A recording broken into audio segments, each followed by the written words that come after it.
Siddhpur traffic પોલીસે આજ રોજ ઉત્તરાયણ પર્વને ધ્યાનમાં રાખીને વાહન ચાલકોની સુરક્ષા માટે વિશેષ અભિયાન શરૂ કર્યું છે। આ અભિયાન અંતર્ગત આજે સવારે દેથડી 4 રસ્તા પાસે 100થી વધુ દ્વિચક્રી વાહનો પર વિનામૂલ્યે લોખંડના સેફટી ગાર્ડ લગાવવામાં આવ્યા હતા। આ પ્રયાસનો મુખ્ય હેતુ માર્ગ સલામતી અંગે જાગૃતિ લાવવાનો છે। ઉત્તરાયણ દરમિયાન આકાશમાં ઉડતી પતંગની કાતિલ દોરી દ્વિચક્રી વાહન ચાલકો માટે જીવલેણ સાબિત થઈ શકે છે।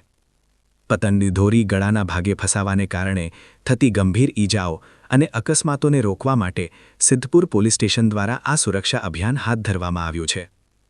પોલીસ ટીમે દેથડી 4 રસ્તા પાસેથી પસાર થતા મોટરસાઇકલ અને એક્ટિવા જેવા વાહનો પર વિનામૂલ્યે લોખંડના સેફટી ગાર્ડ લગાવ્યા હતા।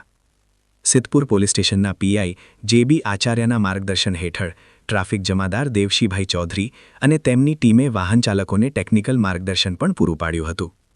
તેમને સમજાવવામાં આવ્યું કે આ ગાર્ડ કેવી રીતે પતંગની દોરીને ગળા સુધી પહોંચતી અટકાવી જીવ બચાવી શકે છે। સ્થાનિક નાગરિકોએ આ સુરક્ષા કવચ લગાવવા માટે સારો પ્રતિસાદ આપ્યો હતો અને મોટી સંખ્યામાં લોકોએ સ્વયંભૂ રીતે પોતાના વાહનો પર સેફટી ગાર્ડ લગાવડાવ્યા હતા।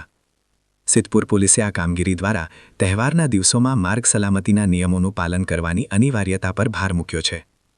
પોલીસ વિભાગ દ્વારા આગામી દિવસોમાં પણ આ પ્રકારની ઝુંબેશ ચાલુ રાખવામાં આવશે, જેથી વધુમાં વધુ વાહન ચાલકો સુરક્ષિત બની શકે। વાહન ચાલકોને હેલ્મેટ પહેરવા અને ગળાના ભાગે મફલર કે સુરક્ષા ગાર્ડનો ઉપયોગ કરવા માટે પણ પ્રોત્સાહિત કરવામાં આવ્યા હતા।